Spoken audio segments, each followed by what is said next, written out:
Hey guys, welcome to Lovely J Podcast. I'm Coco. Hey to each and every one of you. Yeah, y'all come on and sit down and let's just talk and see where this podcast leads to on today. Because I wanted to talk about deliverance from people is my freedom. Because I'm gonna tell you something. I just was sitting here and I was kind of like, have you ever noticed that it's your very own that don't congratulate you or really don't care that you have improved your life? And people spend so much time focused on what others think that they don't realize that can be a prison. I was thankful as I was sitting here. I was just thankful because I know for a fact how disabling that can be to wonder what people think and try to put yourself, keep trying to force yourself into their life. And it's not good. And nothing good comes out of it because you make them your many gods. So that's why I say, like, deliverance from people is like the best thing you could ever have, is that deliverance. Because then you can live your life out loud. You ain't got to worry about nothing. You don't have to sit around and wonder about who's judging me, who's talking about me. No, because when you deliver from people, you do what God gives you to do. And you keep going, whether they like it or not, because they don't put you in position no way. God is the one who can allow it. So when I came down to working in R&B, anything in the music industry, I always kind of, excuse me, y'all. I always kind of held back my true passion for the industry because I was worried about what church folk would say, if they see me out here writing R&B or singing R&B. So I held back on a lot of talents, and you know what happened? Those talents that I held back on or I didn't use in front of certain people, I lost those talents because I was worried about what people would say. I ended up having to go back and pray to God to give me back certain talents, when I lost my memory. And I'm going to tell you what God did for me. When I lost my memory, that was actually the best thing that could have ever happened to me. Because when I came back to, no, I didn't even, at this point, I hadn't even came back to yet. But I was working my way to deliverance. And I would tell people all the time, I love to play blues songs. I mean, it's not even about the lyrics for me. When I get hold of my bass guitar, I don't hear lyrics. I just hear beats. I hear the instruments. I don't even know what the artist is singing. I just want to hear what do I need to do with this song. It got to a point where I've always wanted to play all my life. I mean, since a young little girl, probably around 5 years old, I wanted a guitar. I remember my brother got one, and I was always playing his on our, what we would call back porch. I would always be playing his guitar. And I wanted to express myself. And everywhere I've always went, I've been in prison from expressing myself the way I want to express myself because people was always judging people around me and judging me and condemning others around to the point where I was like, you know what? I better hide this or keep this to myself. And that's what I did the majority of my life till 2020. Now, when I got amnesia, all that didn't even matter because I couldn't remember who was what or what they had said or did to me. And I lived life freely. For the first time, I was free. I was free from other people's torment and criticism, from their words, from their insults, from their condemning, from the way they look at me, the way they would say I was disgust, or God won't love me because I'm playing blues or writing a blues song. When I got delivered from all that mess, y'all. Now, before I started playing guitar the way I play it now, bass, I could play some, but I really wasn't nowhere near, sounding like I was playing anything. I did not sound like I was playing anything for a long time until I got the amnesia. When I got the amnesia, it was like I did not have to try to force myself to learn anything. I didn't even need no more YouTube videos. I just would hear a song, pick it up, and boom, lay it down. I mean, when I say I didn't need no more YouTube videos, I did still use YouTube videos. Don't get me wrong. I still go there and, learn different techniques. But I'm saying just as far as, like, you ever picked up something and then you surprised yourself that you could play it or that you could do a thing? And that's because when you get delivered from people, you're going to surprise yourself the gifts that's inside of you. You'll be surprised. And I began to play that thing and I was like, oh my goodness, I feel so guilty and wrong because the first thing I'm playing is not church music. I felt bad, y'all. Real bad. I was like, I need to learn how to play some gospel music. So the first songs I played on bass guitar was not gospel. And because of that, I felt that I would be judged before the amnesia. But after the amnesia, it was like, you know what? It's still a gift that God has given you, and it's still good to be able to play songs that you like, whether they're gospel or not.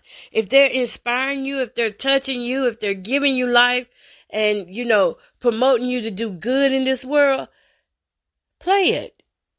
I said, okay, and that's what I did. And I've been going on that bass guitar ever since. But it took being delivered from people. Because if I had stayed in the situation of just wondering what everybody was thinking of me and the what ifs, I never would have got that music out there the way I did. The R&B songs that I sing is actually not just, it was really, y'all, let me check my pizza right quick. I got something in the oven here. The songs that I sing on now, believe it or not, were, oh, that feels a little hard. Y'all hold up. I gotta get this pizza out of here before it get too hard. Then a sis can't eat it. That thing said boop.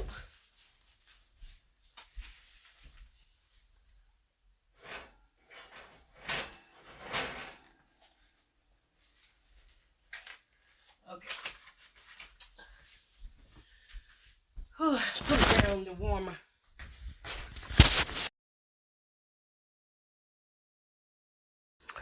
Okay, so getting back to the R&B songs and the rap songs that I had wrote, they weren't songs. They really wasn't songs. They were parts of my diary, lots of my diary, that I had wrote when I would experience a situation. I would write it out. And when I wrote it out, I gave it to the therapist and she was like, you got a lot. She said, as much as you like to play guitar and write songs, why don't you just write this out? Let this be part of your therapy too, writing out songs. And so I started writing them out. When I started writing them out, next thing you know, it's a great song. because the song that had just moved into the number 8 position on Reverb Nation, it's number 8, but that was a real situation that happened to me. That was in my diary. Like, I met this guy. He was so... I would still have hearts for this guy to this day if he had not done me so wrong. But, okay, that song was about that guy. Me and that guy got up one time, and we was at this certain place, and he laid his phone right beside me, and I don't think he meant to leave that phone there. But he did. He had to go use the bathroom. He messed around and left the phone there, and a text came up. It said, you know, you know when you hear that sound, somebody got an incoming message or a call. And so he had an incoming text message, and it was from a woman. And when I saw the woman's name, I was like, oh my goodness. And then I saw a partial of the message, and it was where she was wanting to know where he's at, and you know, she was asking him stuff. I won't get into all that, but I could tell they had a little thing going on. So that let me know I wasn't the only one at that moment. And so I was like, when I wrote in my diary, I said, I saw your phone while you wasn't looking. When you wasn't paying attention to me, I saw it. And in my diary, it goes, I saw you, and, you know, I go into talking about how I felt about it and how I felt like I wasn't the only one that he was talking to, and how that was a blow to me. That was a blow to me right there, to know that this man done came up in my face and trying to make me feel like I was the only one, and the whole time he had another woman. And at this time I was kind of like blindsided because I was coming out of a bad relationship, and I really just didn't believe that any man from a church could do this. Don't get me wrong, y'all. We put people up on a pedestal, and these are the same people who can bring us down, who can destroy us mentally, physically. These are the people that hold our emotions, that can control our emotions. When you don't have deliverance from people, they control your emotion. You're mad, you're sad, you're crying, you're happy, you're fussing, you're fighting, you're excited. And I learned to stop fighting the relationship prior to meeting this guy. I said, I'm not fighting with anybody anymore. I learned to stop arguing and to stop keeping arguments going. I went through so much with the guy before. I was like, I'm not doing this again. And it took deliverance. If you aren't delivered from people, you need to get delivered from people, because God can give you unlimited talents, but you will be imprisoned with them if you don't get delivered from people. This man, he was like, to me, he was so good and sweet because he was from the church. Who would think, you know, church people are so nasty? I mean, I didn't think that. I don't know why I didn't think that church men could do you dirty. And he was my first church guy. I just really didn't think that he would do me wrong. I thought because our chemistry was so good that, of course, not surely, he would hurt me like that. I hear something. I don't know what I hear. But back to the story. Not surely he would treat me like that, but come to find out, he treated me like that. He really did. I mean, he actually sat there in my face and smiled the whole evening, like as if he just wasn't receiving texts from other women. So that's how I got that song. I saw your phone, boy, while you wasn't paying attention to me. I played it off though, 'cause you could never run your games on me ever. I played it off with him that night because I just wanted to have a good night. And my self-esteem was not the best. I ain't even gonna lie. My self-esteem was beat up from that bad relationship. I was beat up. I didn't know if I was coming or going. If somebody called me beautiful, I was jumping. Low self-esteem. I think that's the lowest. No, it can't be the lowest. Staying with somebody who do you wrong is the lowest.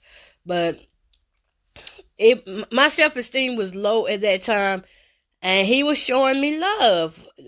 He was showing my definition of what love was. Not Corinthians 13 kind of love, but my definition of what love was. Somebody spend time with you, do your thing. Y'all know what I'm talking about, grown folk, okay? Do your thing kind of love. That's what I'm talking about, but it was not the Corinthians 13 love at that time. And it just turned into a song. But I couldn't put it out there in the public until I got delivered from people. So 2020 was like an opening, like it was a deliverance. When I tell you, when God opened my eyes and delivered people from me, it was like, you ever seen somebody just, okay, a rose, right? A rose got all these petals. All these petals on the outside that are a different color from the inside of the rose, like the babies on the inside. When I got delivered from people, it's like all the outside petals that were dead fell off of me. People went out of my life left to right. When I got delivered from them, I no longer cared to associate with them, to deal with them. And then they was calling all the time. When can we go out and have, fun and, link up or something? I can't link up with nobody that don't believe in me. I'm not linking up with people who gonna waste my time. I'm not perfect. You're not perfect. But we both ain't stupid. We both know that you throwing off on me ain't gonna help neither one of us. So I'll take the high road and just leave you alone. And that's what I did. I dropped these people I put up on a pedestal to think they couldn't do no wrong. I dropped that imagination, that thing that was inside of my head living, that kept making me become emotional distressed, having pain, headaches, body aches. The wrong people in your life can keep you sick. And I was tired of being sick. I was sick and tired of being sick and tired. So I just was like, you know what? You gotta go.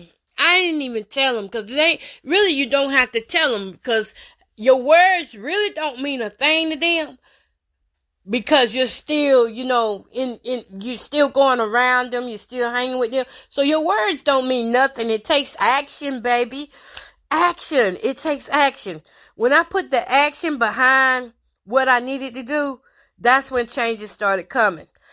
And it helped me for where I'm at today, because with this thing, y'all, I know it's part of my life now. This blackballing thing, I look at artists like Chris Brown, who was it?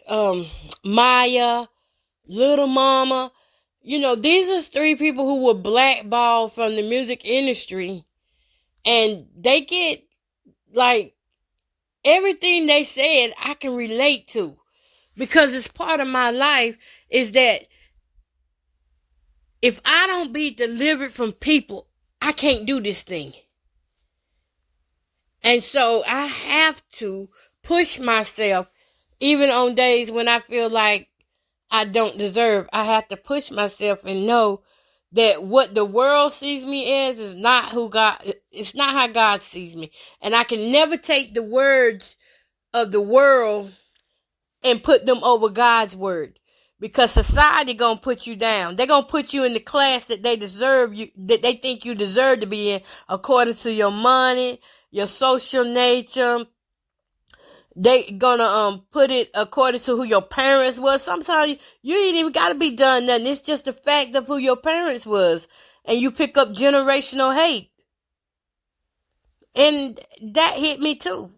It did. It hit me too. So now I'm like, when I seen how them artists, they're like, y'all just leave me alone. Just let up off of me now.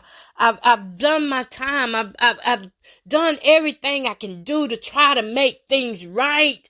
And still, y'all got my name in your mouth. You taking money from me, feeding myself. You taking money from me, being able to get the health care I need. Being able just to get basic needs. Because of somebody's jealousy and hate. And a few, and some monkeys willing to follow behind them and do whatever they're told to do. I look at Lil Mama. Lil Mama's like, I hate I ever did Jay-Z like that. You know, she went on stage with Jay-Z, act like she was part of the performance when him and Alicia Keys was performing. And he said, I would have never done nobody like that. Because she didn't realize the time and effort and money they put into putting that show together. And so for her to step up in there and try to claim their spotlight, Jay-Z had her blacklisted. Jay-Z had Maya blacklisted because Maya wouldn't sleep with him. They lost their notoriety in society. Now that they were blacklisted, nobody wanted to work with them. You wouldn't see their songs making it big. They come out with some good songs, but they ain't gonna go nowhere. And who was that other one I said? Little Mama, Maya. Oh yeah, Chris Brown. That's like Chris Brown. You know, Chris Brown was like what, around 18 years old when he did the domestic violence thing with Rihanna. Well, it didn't matter. Chris Brown is so much older now and so much wiser now, and they still holding him accountable for what he did to her. And by blackballing him, he hasn't performed on major stages for years. None of these people I'm talking about have been on a major stage for years, because when you get blackballed, everything you do gets pushed to the back. And I just look at their careers and I'm like, wow. People are that mean that they will take food out of your mouth. They will take you out of your home. That's how mean people are. And for those of you who don't think it can happen, you might want to just stay prayed up, because I guarantee you, if you run up with the wrong people, it can happen. Or if somebody in your family, it ain't even got to be you the one that did the thing. It could be somebody in your family did something and it get taken out on the whole family. Knowing what I know now, I wished I had gotten deliverance from people sooner. Because now, when you're looking at how many times you could have, just left this world, I look at that and I think about that. And I pray to God, what will He have for me for 2024? And I was crying and I was jumping New Year's. I said, Lord, have mercy. It was so many nights that it didn't look like I was going to make it through. All the torture and essays and the things that were going on behind the scenes that people tried to say I was crazy about, but didn't understand that's what comes with the territory of being blacklisted. Is it comes with the levels of torment and harassment and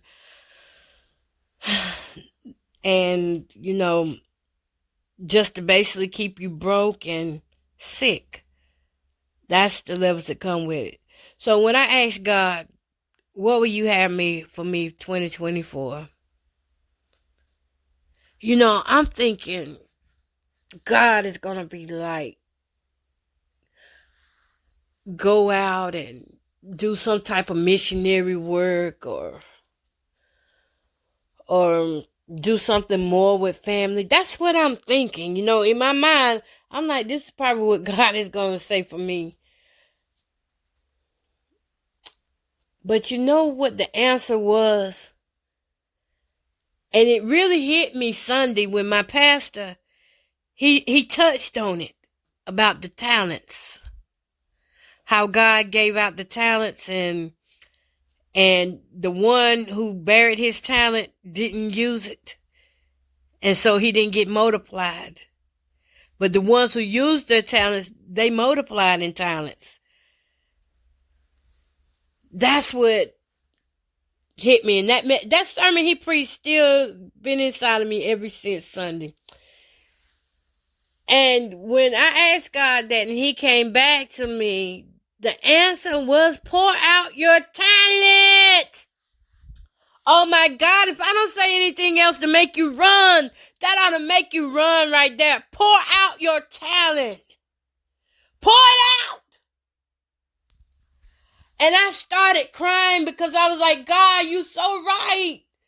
I have not using what you gave me because I was so afraid of people that I locked it up and I hid it back because I was afraid of what people would say about me. Because everything that God gives me don't always look godly. But it's relatable to somebody that can lead them to Christ. Y'all know how it is, because people go by what you look like on the outside. They don't care nothing about the inside. But God goes by what's on the inside. So when I come out with a thing that's unfamiliar and don't look like something I ought to do because I'm a so-called Christian, don't be surprised if that ain't God just pushing me out of my comfort zone or delivering me from somebody's words that they spoke over me. I had a guy tell me one time, I'm on dope. I've been smoking these drugs. I come to you to get delivered. And he was angry, bitter, resentful, hateful. Called me everything in the book but a child of God. When I tried to tell him deliverance is walking by faith and not by sight, he didn't want to hear that. See, what he wanted to hear is that I could just lay my hand on him and woof, it be done. It was already done. He just didn't accept what was there. Instead, he kept going back to his old ways. So you can't blame people for where you at if you don't choose to walk forward, if you don't choose to pick up your mat and use what God has given you. These talents they not laid and placed inside of you for nothing. The talents aren't for us. It's not for us to keep to ourselves. Our talent is to give to others. It's a gift that God has given to us to give to others. And I know that man had gifts inside of him, but he refused to use them. Instead, he wanted to get away easy. But when you on dope, you can't get away easy. It's work. It's work. And so when I asked God that and I began to cry and, I just felt his love and his spirit all around me, that's when I was like, okay, I'm going to go back and I'm going to release all this work that I have been doing over the years because this is part of my talents. This is part of what God has given me. And I could just cry right now because when I release what God gave me, when I started releasing the true me, the unconditioned worldly me, and started releasing the God in me, people started listening. People started listening and I'm like, wow, I'm on a whole nother level right now. I could not believe that people actually wanted to hear what I had to say. And then when I come back here and you sprinkle people, hey, y'all, when I come back to y'all and I realize that they got something new on here, and it's called Boost. The Boost podcast. And this is where people pay directly to the speaker, the artist. And I can tell y'all, when I saw how much was really boosted on me, it may not be much to others, but to me, I was like, wow, somebody's boosting in me because I chose to use the talent God gave me versus staying hemmed up by society's version of what a Christian is or what a believer is. See, I had to break through those chains that were holding me back, which were old traditions, old ways of thinking, not wanting to learn anything different. When I started doing that and I started using these talents that I hid back, God started blessing me for real. So if I got anything to say to anybody, it's use what God has given to you for good. Use it for the good of God. Don't use it to hurt others with or to show how you can, manipulate others or how strong you is. It's not about being strong. It's about giving the gift that God has given you to others to help them to overcome. See, why my song may not be one of those that's, out here chasing sex or something, it is a song that most can relate to. Most women have been sitting right beside a man and his phone go off and the text message and they see it and they see another woman's picture. See, but the woman is writing that man. A lot of women have, snooped around. Women are the best FBI out here. Women have snooped around in their old man's phone and they did see where they were texting other women. And it broke their spirits. It broke their heart. And if this song can help the next person get through, then I would really like that. Because the song is basically saying, here we go again, dialing these same numbers. That's what it says. Here we go again, dialing the same number. It's the lover speed dial. And I called it the lover speed dial because at that time, that's how it was. Hey, lover. And we were just always dialing each other. And we were always meeting at the same place at the same time, doing the same thing. We became into a routine. That's what killed it. The routine. It became a routine versus us living life and getting outside in our comfort zone. Getting outside of our comfort zone, which we couldn't do because he didn't belong to me. He couldn't be seen with me because he didn't belong to me. And that song there just really touched it like it was. I didn't have to add no lies to it or anything. I wrote what was in my heart, what I was going through at the time. And when that therapist said, put it as a song, I probably recorded this song in like one day. Took me probably 2 hours. When I heard the beat, it came. I said, this is it. And I got my son's mic and studio equipment, and I began to just let it out. What you hear is the raw tracks. It never got mastered or anything. So when I released it this year, I released it as a writer, not knowing that it was going to be number 8 on Reverb chart. And which I think that's pretty good. I'm happy about it. I'm excited about it because I obeyed God and I released what he gave me. And I stopped holding in the projects that, I felt shame of and guilty about having because, and it won't even that I really heard church folks say that about me, really. But it's just that I've been around so many negative church people that have said that about people that in my head, as soon as I would think I was doing good, their words would start coming up. But once I got delivered, amnesia was the best thing that ever happened to me. Because I couldn't remember nothing nobody had said or did or what I had learned and stuff from people, and so I had to create a new me. God created in me a new me, and that thing, when I came back to this time in 2020, 2021, 2022, 2022 became a challenge at the end of the year. It wasn't no challenge at the beginning and stuff. But I'm telling you, God started raising me up as his daughter. He started training me for what he wanted me to know and learn. Now, how long I'll be writing songs like that, I don't know. But as long as God gives it to me, if it's what's happened to me in my life, it will become a song most likely. Yup, it will. I have a lot of songs that I have not even put into ASCAP yet. I got to take one day and just write it out and put them on in there and get copyrighted. But yeah, I'm happy. I'm thankful.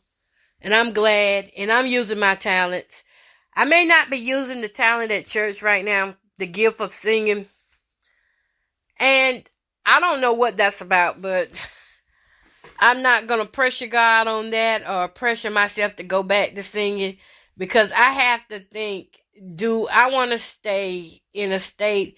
See, this is what people don't understand. When you're singing and you're on the road, it's a lot that goes on behind the scene. And if me going off to, or if I'm put into a position where I feel like my anointing can't breathe, I'm not going to stay there. And so it's just a matter of God's timing. I mean, it's God's timing when I decide to get back up and sing. I mean, it's just a spiritual thing for me. It's a spiritual journey. If God ain't gave me permission to go do it, I'm not going to do it. So I haven't been anywhere to sing. And it's not that it don't cross my mind, because going to sing do cross my mind. I miss traveling. I miss going out, but I don't miss the behind the scenes. I don't miss it. Y'all, that was so emotional damaging. It was damaging to go sing, and then not even 2 minutes of getting in the car, the spirit just gone. Just like that. I mean, that goes back to trauma stuff, and I'm not bitter about anything. I just, right now, it just ain't for me. Now, maybe when, I don't know. I'm not even going to put that out there, because I don't know. I really don't. And I'm waiting on God for that. I'm not finna put myself anywhere that he has not ordered me to go. And those of you that are spiritual, then you know what I'm talking about. We just have we go by unctions. When that unction hits, then we know God with us. And we can withstand it. But if you go and you try to do something like that by yourself, and God ain't with you, that's why so many artists break down. God ain't with them. He hasn't told them to go out there singing or putting certain things together. And you do that, I'm telling you, you're going to find yourself bankrupt. I know. We'll talk about it one day, because I found out what y'all like to talk about. Y'all like to talk about credit, money, and y'all like it when I talk about automobiles. I mean, so I'm going to get some topics up, y'all. And this is my thing, y'all. This is the real me. This is how I relate to people. And when I talk to people, all the time, I'm just really a free-minded person. I'm a free-minded person, and I'm still so excited. I never would have thought that one of my songs would have made Reverb Nation, especially a unedited version. That's not even a mastered version. And people are playing it. They're liking it. See, that's the power of God when you use those talents and gifts that he give you.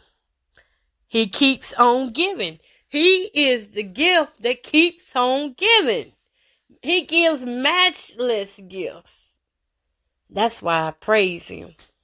That's why I thank him.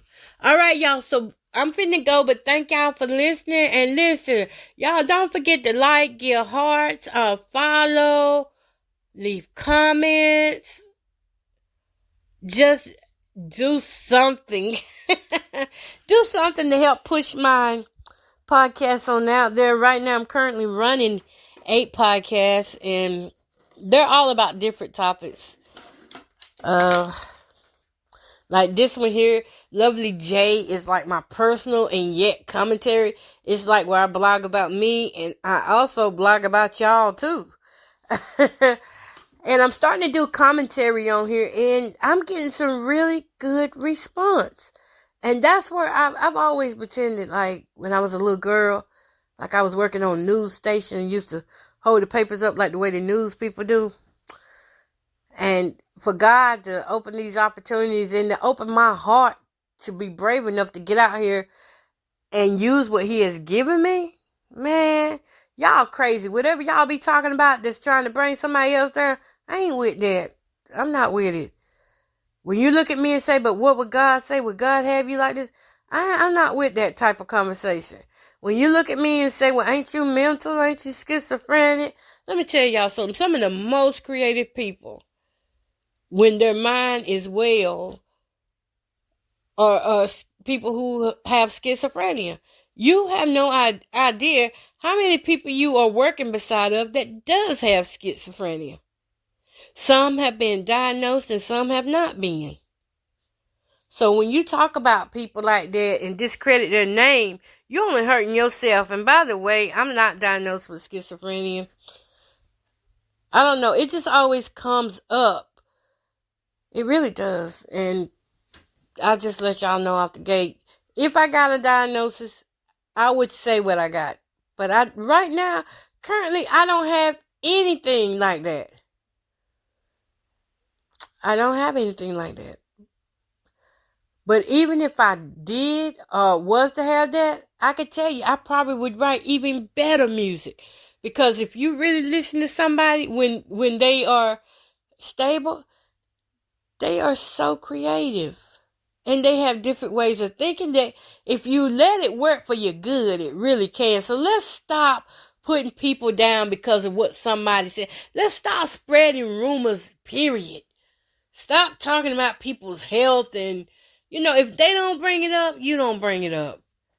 All right. Peace, love, and happiness on that note. I got to go eat, y'all. It's 4:30 and I ain't ate all day. So peace, love, and again, happiness.